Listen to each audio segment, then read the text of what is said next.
Nëse një nën shqiptare vendos të birësojë një fëmijë, nuk duhet të gjykohet për vendimin e saj. Këtë qendrim ka mbajtur ambasadori amerikan Alexander Arvizu në një tryezë me temë "Çështjet e birësimit në Shqipëri", organizuar në ambientet e Ministrisë së Drejtësisë.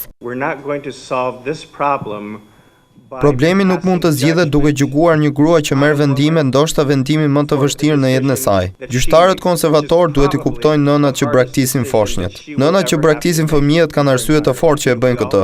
Shqipëria është ende vend konservator. Familja konsiderohet e shenjtë dhe shumë shqiptarë më kanë thënë që nuk mund ta konceptojnë se si një nënë mund ta braktisë foshnjën e vet.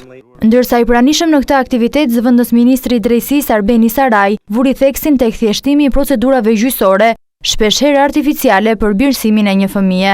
Prindrit që futen në një proces të birësimit, pra prindrit adoptues, prindrit birësues, janë të shqetësuar nga gjithë këto seanca, nga gjithë këto pyetje, të cilat në fund të fundit edhe i shqetësojnë ata dhe ju krijojnë probleme edhe në anën e tyre ekonomike, pastaj të zgjidhjeve më të drejta. Me këtë tryezë, po dhe më pas, do mundohemi që se mos t'i eliminojmë në qoftë se janë të tepërta, se mos t'i modifikojmë në qoftë se janë të mundshme. Të pranishmit kanë diskutuar dhe mbi rolin e organizatave jo qeveritare të cilat shërbejnë në përkujdesin e fëmijëve dhe veçanërisht atyre që trajtohen në shtëpinë e fëmijëve.